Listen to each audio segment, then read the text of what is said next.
Many Singaporeans living in Malaysia are gearing up for their journey back home to cast their votes in tomorrow's presidential election. After missing out on voting in the 2020 general election due to pandemic-related border closures, many of them are determined to make their voices heard in person. Afifa Arifin reports. 49-year-old Singaporean Doreen Sim runs a tech company in Kuala Lumpur and has been residing there for almost 2 decades. She missed out on voting in Singapore's last general elections in 2020 due to the border closures caused by the pandemic.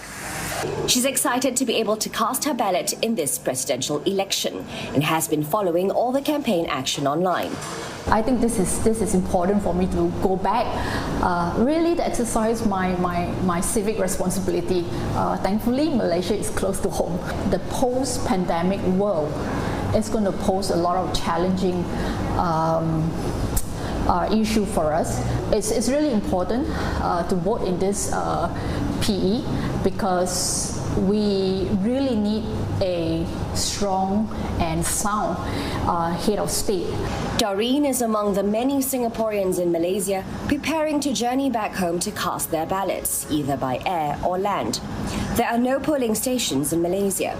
Despite postal voting being available this time, many still prefer to cross the border and vote in person due to its close proximity. Now, heavy traffic is expected at the causeway over this long weekend due to the public holidays in Malaysia and Singapore. And so commuters are encouraged to take into account possible delays at immigration checkpoints. In the spirit of unity, Singaporeans in Johor are pooling resources to make sure their fellow citizens can cross the border seamlessly. One of them is Greg Lowe, a Johor resident for about 12 years.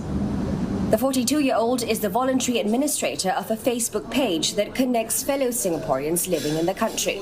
This election, he's spearheading a carpooling initiative.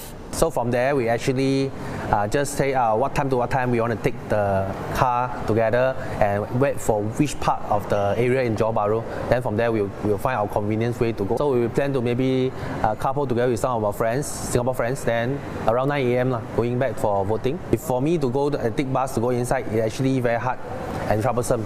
For Singaporeans in Malaysia, the call to vote resonates across borders.